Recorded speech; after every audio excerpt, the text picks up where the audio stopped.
Good evening. 3 people have been charged with manslaughter in connection with the death of a woman who received treatment at a beauty centre in 2012. The 3 were freed on bail and will return to court again next month. ATV's Alison Chan reports. 3 people, 2 doctors and a medical assistant, were taken to East Magistrates Court this afternoon in separate police vehicles and charged with manslaughter.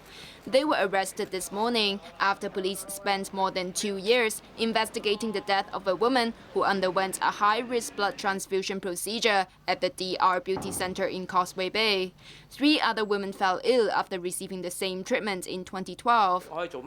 Stephen Chow, the founder and director of the DR Beauty chain which carried out the treatment, was one of the 3 who appeared in court.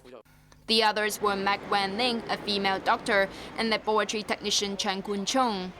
They are accused of causing the death of 46-year-old Chen Yun Lam through gross negligence, failing to ensure her safety and not making sure that she knew about the risks involved. All 3 were granted bail ranging from $20,000 to $50,000 and ordered not to leave Hong Kong.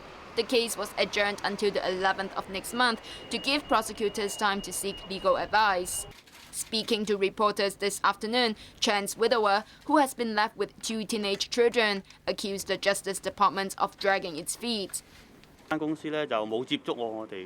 still do not know how my wife died and what went wrong with the procedure, he said, adding that the beauty chain did not apologize or contact him. He was backed by unionist lawmaker Alice Mack.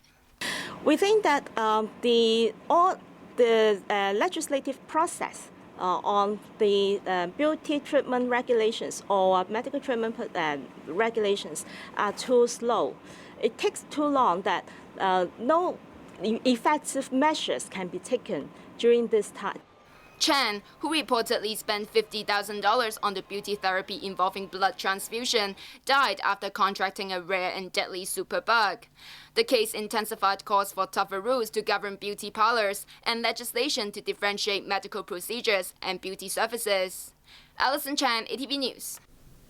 The death toll from flu since the start of the year has risen to 134, with 8 more fatalities in the past 24 hours. Thousands of people are flocking to hospitals, resulting in a drastic shortage of beds. ATV's Raymond Yeung reports. Hospital Authority Cluster Services Director Cheng Wai-leung visited the emergency ward at Queen Elizabeth Hospital to rally frontline staff. They have been under intense pressure in recent weeks because of the flu season. Cheng revealed that 7,000 people have been flocking to the accident and emergency units daily, and more than 1,000 of them required further treatment. But with a severe bed shortage, most have had to wait for at least 8 hours before being admitted. Our emergency doctors will actually take care of the patient while they are waiting, and they will prescribe treatment and do investigations as required clinically. Cheng has some advice for the public. If you belong to a high-risk group, elderly, chronic diseases, these are the high-risk group. Get a mask on, bring along with you the alcohol bottle so that you can clean and disinfect your hand frequently. That's the most effective. Former Hospital Authority Chief Anthony Wu has refused to compare the current outbreak with the SARS epidemic 12 years ago. Speaking on ATV's Newsline program, he said instead of contingency arrangements, the government should update the public daily. Well, measures, I think they've done everything. Vaccination, blah, blah, blah, blah, blah. But I think it's really more of public education. And maybe even like during Occupy Central or during SARS, you actually have a press release every day at 4 o'clock. Oh, today we have another 30 and 6 died. Now please, wash your hands. Please, look after your own personal hygiene. I think we have to increase the awareness. Wu doesn't believe that teaching the public about basic hygiene manners is a waste of time. But sometimes common sense are not common these days. I think in public health, first of all, you want to be safe, but on the other hand, you don't want to overnumb the community.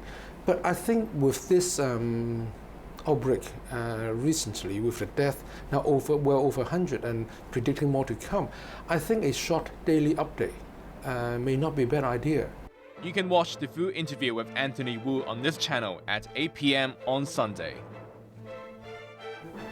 Both engines of the Taiwanese airliner that plunged into a river in Taipei on Wednesday had lost power shortly after takeoff, according to aviation experts. 35 of the 58 people on board are confirmed dead. 15 survived, while 8 are still missing. ATV's Arthur Okiola reports.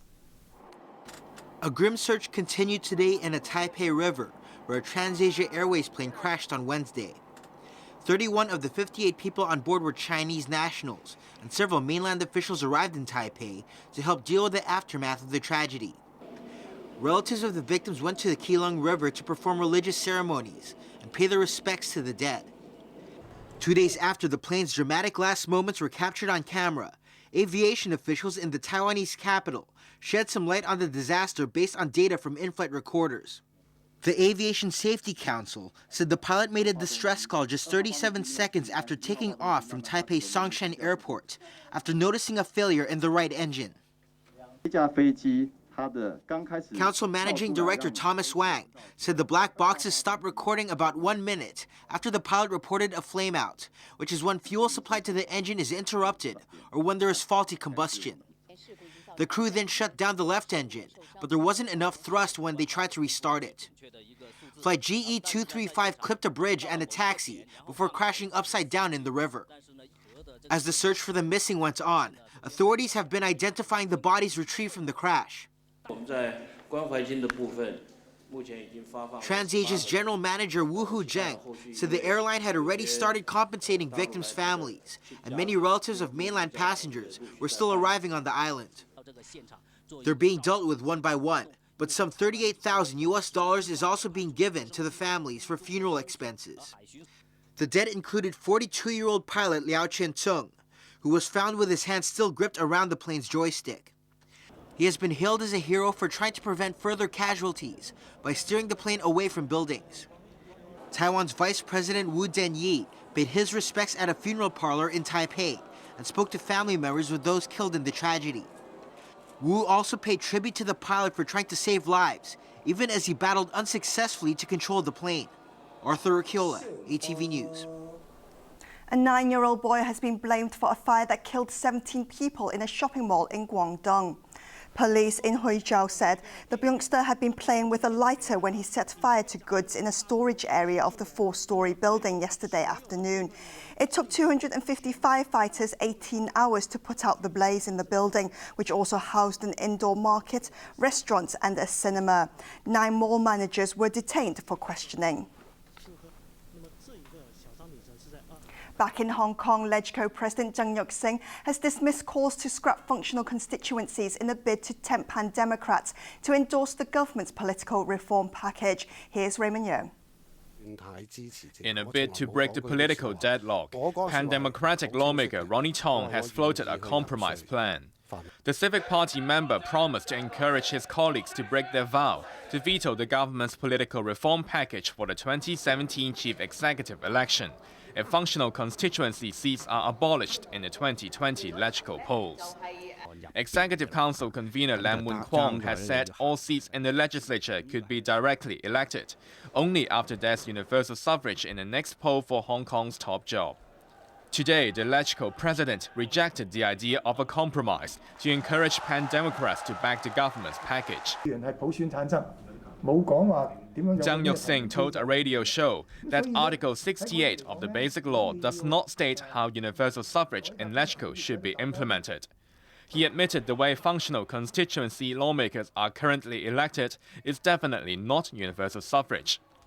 But Zhang suggested introducing reform that could make the election method meet the definition of universal suffrage.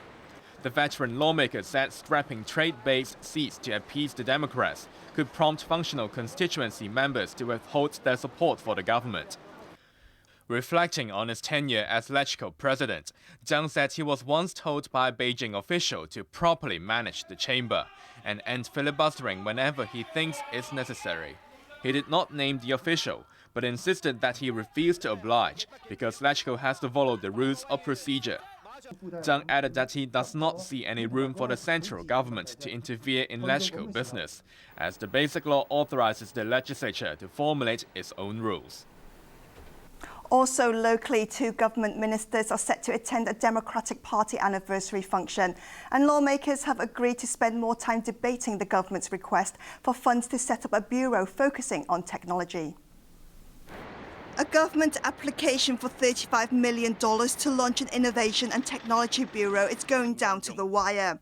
After several days of debate in the Finance Committee, the request has gone nowhere as pan-Democrats, who believe that the proposed bureau is a waste of public money, dug their heels. Although there's no love lost between the opposition and the government, lawmakers will return to the chamber on Valentine's Day this Saturday to continue the debate. By a vote of 33 to 25 legislators, agreed to extend discussions by another 4 hours. Although Committee Chairman Tommy Cheung isn't optimistic that the extra time will enable the government to achieve its goal. Health Minister Ko Wing-man and Housing Chief Anthony Cheung will attend the Democratic Party's 20th anniversary celebrations later this month, according to party chairwoman Emily Lau. This is seen as a major U-turn for the government. There had been reports that the government would boycott the event because of the party's calls for Chief Executive Leung Chun-ying to step down. The MTRC has implemented measures to deal with the surge in passenger numbers over the Lunar New Year. Extra metal barriers have been set up to prevent travellers from rushing into the station. More staff will also be deployed to control crowds. And in continued efforts to tackle parallel trading, passengers with bags weighing more than 23 kilos won't be allowed into the station. In finance, there's renewed speculation that US interest rates could rise in the middle of the year. This follows good news on the jobs front. There were 257,000 new jobs in January, making it the 11th month in a row in which more than 200,000 positions were added. In another positive sign, US wages have risen. Should Washington raise interest rates, Hong Kong is likely to follow because the local dollar is pegged to the greenback. Let's take a look at markets overseas, starting in the US. The Dow Jones is up 51 points. Over in Europe, London FTSE is down 1 point, Frankfurt DAX is down 50 points, and the Paris CAC is down 2 points. Let's have a look at the US dollar exchange rate. It's 1.13 to the euro, 1.52 to the pound sterling, and it's 119 Japanese yen against the US dollar. Hong Kong share prices fell today on profit-taking. The Hang Seng Index dropped 86 points to end the week at 24,679. Turnover was $75.9 billion. Turning to sports, Ajax have suffered a shock loss in Holland, and several people were injured as Ghana crushed host Equatorial Guinea in the semi-finals of the African Nation Cup. Fans poured out of the stadium in Malabo after the semi-final clash between host Equatorial Guinea and Ghana provided more than just football. Violence flared up before half-time after refereeing decisions went against the home side. Ghanaian players were pelted with bottles and other objects and had to be protected by riot police when they left the pitch. Visiting supporters also had to flee to safety. Play was held up again, this time for more than 30 minutes, late in the second half after fresh violence. Police fired tear gas to disperse rowdy fans as a helicopter kept watch. Ghana won 3-0 and will meet Ivory Coast in the final on Sunday. This is disgusting. A game of football, you either win, you draw, or you lose. So if you lose a game, must you be throwing bottles and stones? Equatorial Guinea forward Emilio Nisu Lopez and coach Esteban Becker apologised to Ghana for the disturbance. In Amsterdam, Ajax were dealt a major blow when they lost 1-0 to Alkmaar in the Dutch Premier League. The favourites were reduced to 10 men after Nicolas Mosander saw red for a bad challenge. Aron Johansson scored the only goal of the match for Alkmaar in the 75th minute, denting Ajax's hopes of becoming Dutch champions. Finally, the weather forecast for the next few days. Mainly cloudy tomorrow with some sunny intervals in the afternoon. It will also be cool in the morning. Temperatures will range from 13 to 17 degrees. It will be mainly fine and dry on Sunday, and expect sunshine and a cool morning on Monday. Here's a look at the weather around the world.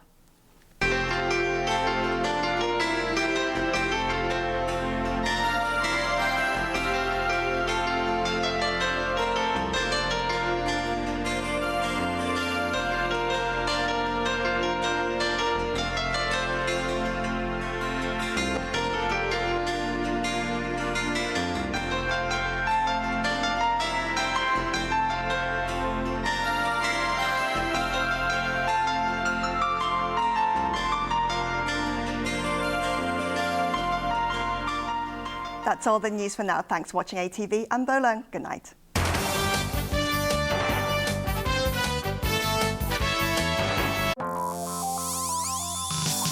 Coming up, begin Japanology.